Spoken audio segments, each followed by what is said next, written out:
When I was a small child, I was afraid of the dark. I still am. But when I was around 6 years old, I couldn't get a full night's sleep without crying out for one of my parents to search beneath my bed or in my closet for whatever monster I thought was waiting to eat me.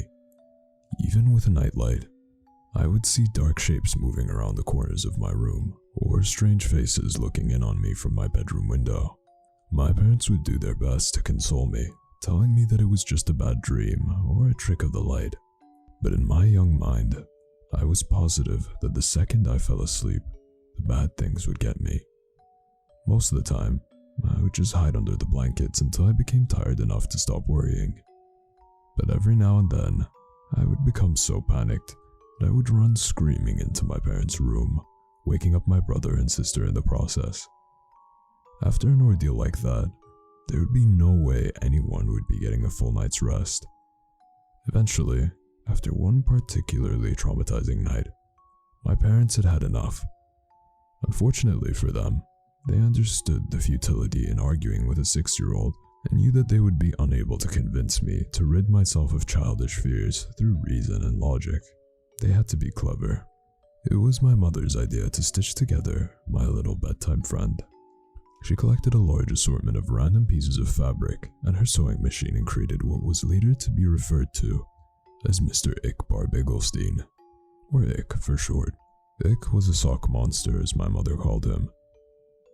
He was made to keep me safe while I slept at night by scaring away all the other monsters. He was pretty damn creepy, I had to admit. Looking back on it now, I'm still impressed that my mom could even think of something so strange and disturbing looking. Ickbarr had the stitched together look of a Frankenstein gremlin with big white button eyes and floppy cat ears.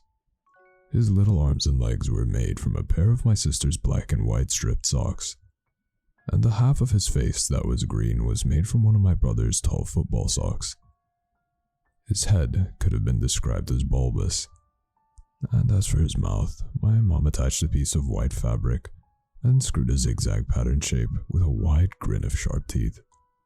I loved him at once.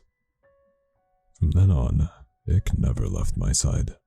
So long as it was after dusk, of course. Ick didn't like the sun, and would get upset if I tried to bring him into school with me. But that was okay. I only needed him at night to keep away the boogeyman, which was what he was good at.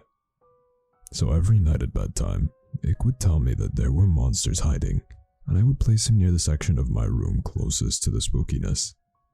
If there was something in the closet, Ick would block the door.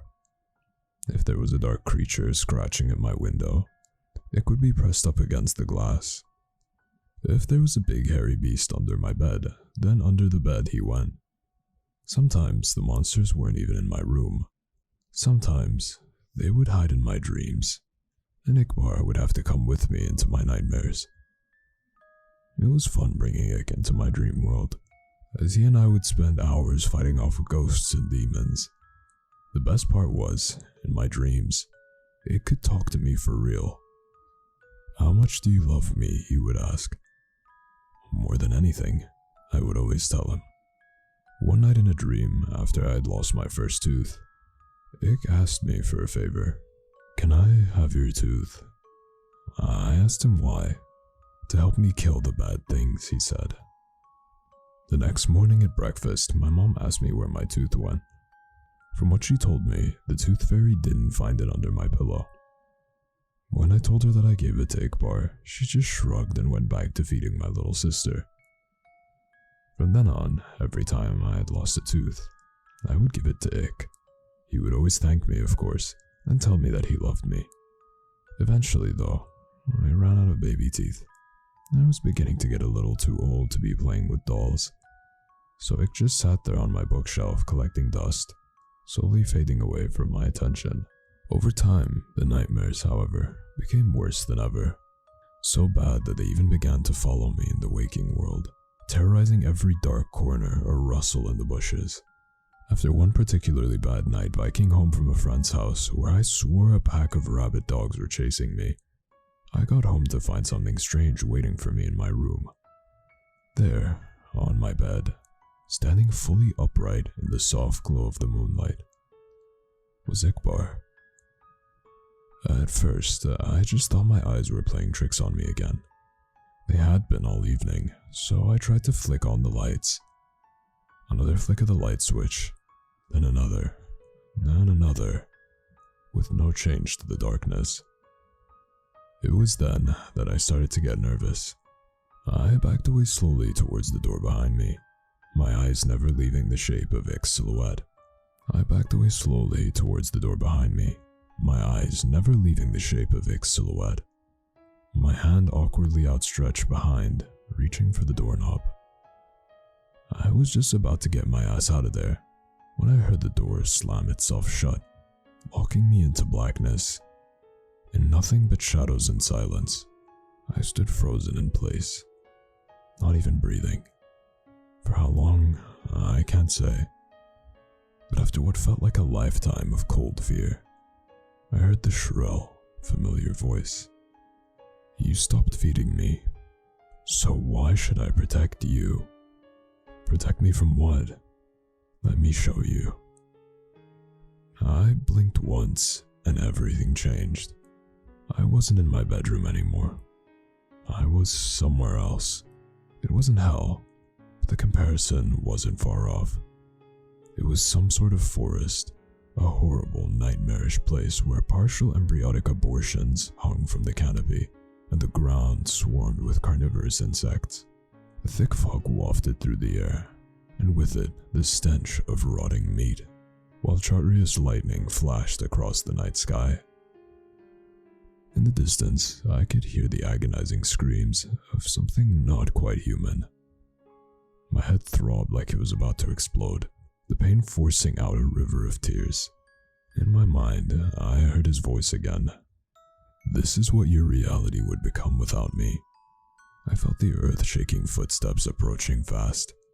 I'm the only one who can stop it. It was behind me now, huge and angry, hot breath across my back. Bring me what I need, and I will. I woke up before I could turn around. The following day, I raided my parents' closet for my brother's baby teeth, giving them all to Ickbarr. Almost immediately, the night terrors ceased, and I was able to more or less go on about my life as normal. From time to time, I would have to sneak into my little sister's room and snatch what was meant for the tooth fairy, or strangle one off the neighborhood cats and pry its sharp little incisors. Anything to ward off the visions. Anything from a shark tooth necklace to a cavity-ridden bicuspid. I also began to notice that Ick would move about my room whenever I left for any length of time, rearranging my stuff and hanging additional curtains. He was even beginning to look more lifelike. Somehow, in the right light, his teeth would glisten, and he was warm to the touch. As much as he creeped me out, I couldn't work up the courage to just destroy him, knowing perfectly well where that would leave me. So I went on collecting teeth for Ick throughout all of high school and college. The older I got, the more things I would learn to fear. The more teeth Ick would need to keep me safe. I'm 22 years old now, with a decent job, my own apartment, and a set of dentures. It has been almost a month since Ick's last meal, and the horrors are starting to crowd around me once more. I took a detour through a parking garage after work tonight, found a man fumbling with his car keys. His teeth were stained yellow from a lifetime of cigarettes and coffee. Even still, I had to use a hammer to get out all the molars. When I got back to my apartment, he was waiting for me, on the ceiling in the corner. 2 white eyes and a mouth of razors. How much do you love me, he asks. More than anything, I reply, taking off my coat. More than anything in the world.